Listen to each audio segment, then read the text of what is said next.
Alangkah indahnya kita dapat berjumpa kembali dengan teh hangat. Teduhkan hati, hadirkan semangat. Godly Family yang dikasihi oleh Tuhan dan saudaraku sekalian. Kita membaca dari Filemon ayat 21 dan 22. Dengan percaya kepada ketaatanmu, kutuliskan ini kepadamu. Aku tahu, lebih daripada permintaanku ini akan engkau lakukan. Ayat 22. Dalam pada itu, bersediakah juga memberikan tumpangan kepadaku, karena aku harap oleh doamu aku akan dikembalikan kepadamu. Betapa dekatnya hubungan antara Paulus dengan Filemon melalui bacaan yang kita baca barusan. Paulus sungguh menghargai Filemon, tidak asal perintah, tapi rela melakukan yang seharusnya diperbuat. Itu jauh lebih baik daripada hanya taat karena perintah. Filemon menghormati Paulus dengan taat melakukan untuk kebaikan Paulus dan juga semua orang demi untuk kemajuan Injil. Hubungan Paulus dengan Filemon itu adalah hubungan berdasarkan kasih, melebihi atas dasar otoritas atau wibawa Paulus selaku rasul.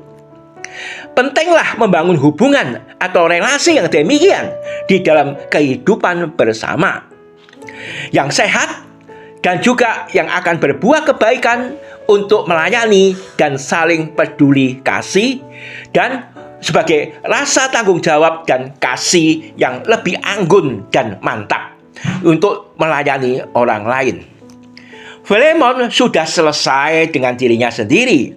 Filemon sudah melepaskan egonya karena meneladani Paulus yang menderita dipenjarakan karena Kristus demi untuk pelayanan di dalam memberitakan kabar baik. Bagi Filemon, berita Injil itu menjadi hidup Injil.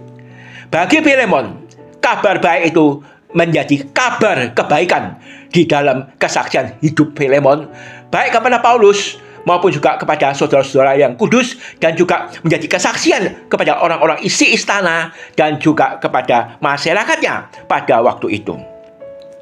Apakah Filemon itu adalah orang berada? Apakah Filemon itu punya jabatan tertentu di lingkungan istana sehingga Filemon itu mempunyai pengaruh yang dapat membawa Paulus untuk tinggal menumpang di rumahnya? Mungkin karena kesehatannya Paulus itu membutuhkan perawatan, sehingga Paulus butuh keluar dari penjara untuk dirawat sejenak di rumah Filemon. Itulah yang kita baca di balik kalimat harapan Paulus. Karena aku harap oleh doamu aku akan dikembalikan kepadamu. Itulah keindahan pengaruh yang dimiliki oleh Filemon. Dibilang demikian adanya di dalam kehidupan kita selaku orang-orang Kristen, selaku anak-anak Tuhan.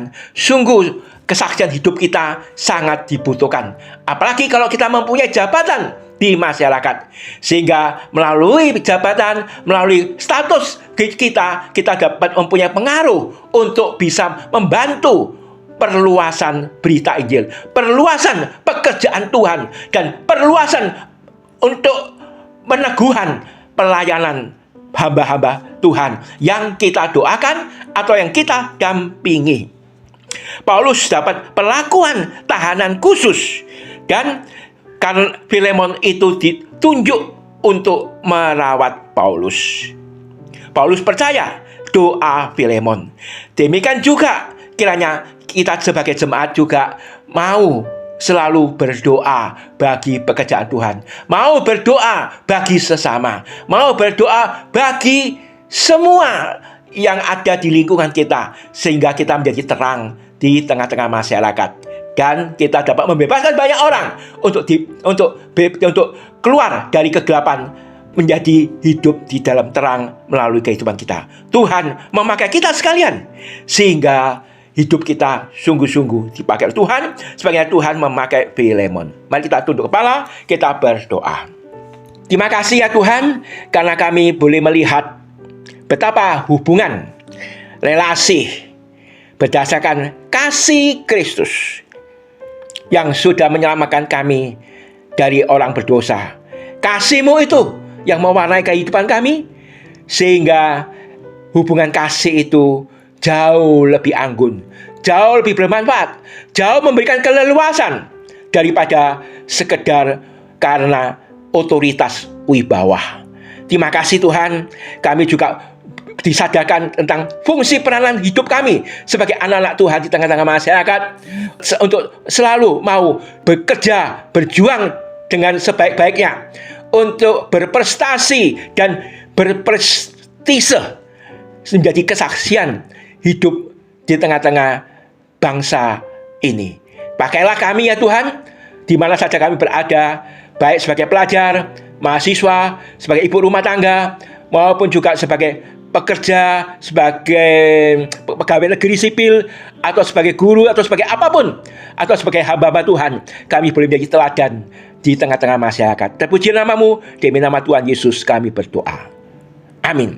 Selamat beraktivitas, Khotbah Family dan sahabatku yang dikasihi oleh Tuhan. Semangat! Tuhan memberkati saudaraku sekalian.